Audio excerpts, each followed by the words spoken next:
The Titanic was sunk on purpose, and here's the proof. On April 15, 1912, the most famous ship in history sank to the bottom of the North Atlantic Ocean. 1,517 people died in the freezing water. The world was told it was an accident, a tragic collision with an iceberg on a moonless night, a story of human arrogance meeting nature's fury. But what if the sinking of the Titanic was not an accident at all? What if the most famous maritime disaster in history was carefully planned for money, for power, and to eliminate three of the most dangerous opponents of a plan that would change the financial world forever? The evidence has been hiding in plain sight for over 100 years. Tonight, the silent mentor lays it all out. The conspiracy begins not with an iceberg, but with a ship swap. The White Star Line, the company that owned the Titanic, also owned an identical sister ship called the Olympic. In 1911, the Olympic was involved in a serious collision with a British warship called HMS Hawke. The damage was catastrophic. The Olympic was taken in for repairs, but the insurance claim was denied. The White Star Line was facing financial ruin. Here is where the theory begins. Conspiracy researchers argue that White Star Line chairman J. Bruce Ismay and financier J.P. Morgan, one of the most powerful bankers in American history, hatched a plan. Swap the damaged Olympic for the newer Titanic, send it out to sea, sink it, and collect the insurance money. The evidence they point to is compelling. Workers who moved between the two ships reported confusing similarities. Serial numbers on portholes allegedly didn't match. And most suspicious of all, J.P. Morgan himself had booked a first-class cabin on the Titanic's maiden voyage. He canceled at the last minute, citing illness.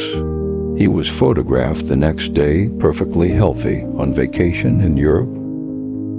But the insurance fraud theory is just the beginning, because there is a second layer to this conspiracy that goes far deeper than money. In 1910, 2 years before the Titanic sank, a secret meeting took place on Jekyll Island off the coast of Georgia in the United States. 7 of the most powerful bankers and financiers in America met in total secrecy to draft a plan for a central banking system, what would eventually become the Federal Reserve Bank. The Federal Reserve would give a small group of private bankers unprecedented control over the entire American economy. But there were 3 extraordinarily powerful and wealthy men who stood firmly against it: Benjamin Guggenheim, Isidor Straus, co-owner of Macy's department store, and John Jacob Astor IV, the richest man in America at the time, with a fortune equivalent to $87 billion today. All 3 men were booked on the Titanic's maiden voyage. All 3 men died when it sank. None of them made it to a lifeboat. And with their deaths, the 3 most powerful opponents of the Federal Reserve were gone. 6 months later, in December 1913, the Federal Reserve Act was signed into law. Here is one of the most disturbing facts about the Titanic disaster that mainstream history glosses over. The Titanic carried 20 lifeboats, enough for approximately 1,178 people. But the ship was carrying 2,224 passengers and crew. Why would the most celebrated ship in the world set sail with lifeboats for barely half its passengers? And it gets worse. When the ship sank, many of those lifeboats were launched less than half full. Lifeboat number 1, with a capacity of 40 people, was launched with just 12 people on board. Why? Who made that decision? And why were so many wealthy first-class passengers who had access to the top decks saved while third-class passengers were allegedly locked below.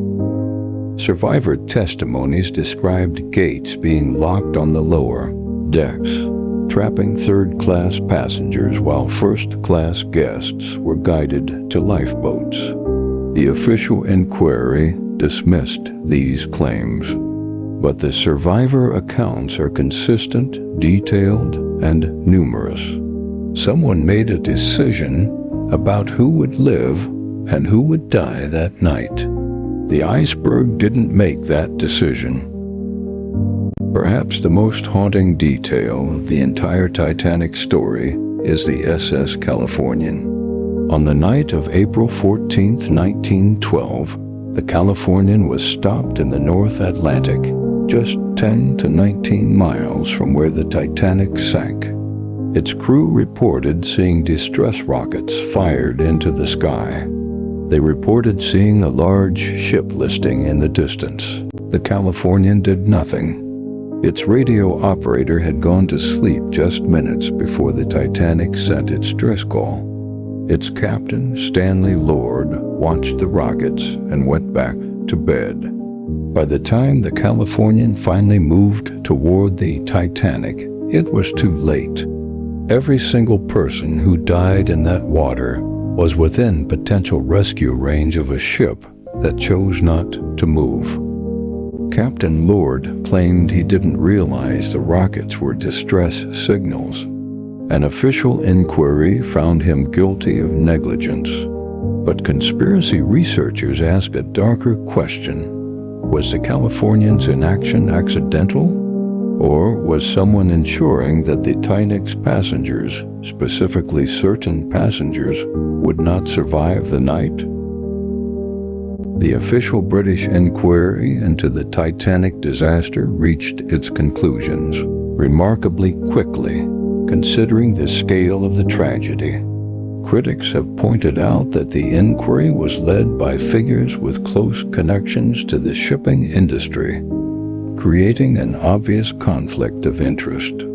Key witnesses were dismissed, inconvenient testimonies were ignored, and the final verdict, death by iceberg, nothing more to see, was delivered with suspicious speed.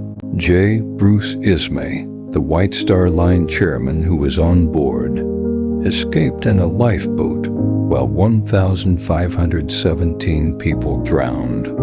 He spent the rest of his life in virtual hiding, shamed publicly, but never legally accountable for.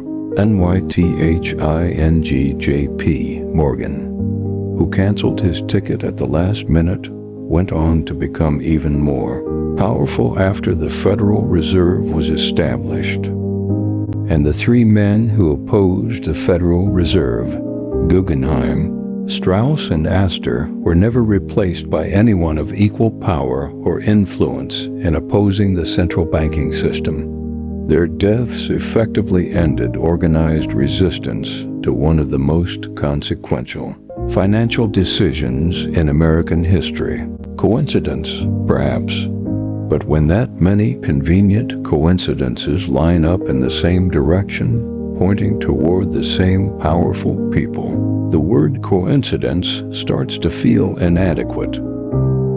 The Titanic sits at the bottom of the North Atlantic Ocean, 2.5 miles deep, taking its secrets with it. We may never know with absolute certainty whether it was an accident or a plan, whether the iceberg was fate or cover, whether 1,517 people died because of human error or human greed. But we know this. The men who had the most to gain from the Titanic's sinking survived. The men who stood most powerfully in their way did not. And the financial system those survivors built still governs your money, your economy, and your life to this day. The Silent Mentor, because history whispers. We listen. Subscribe. The next secret is already waiting.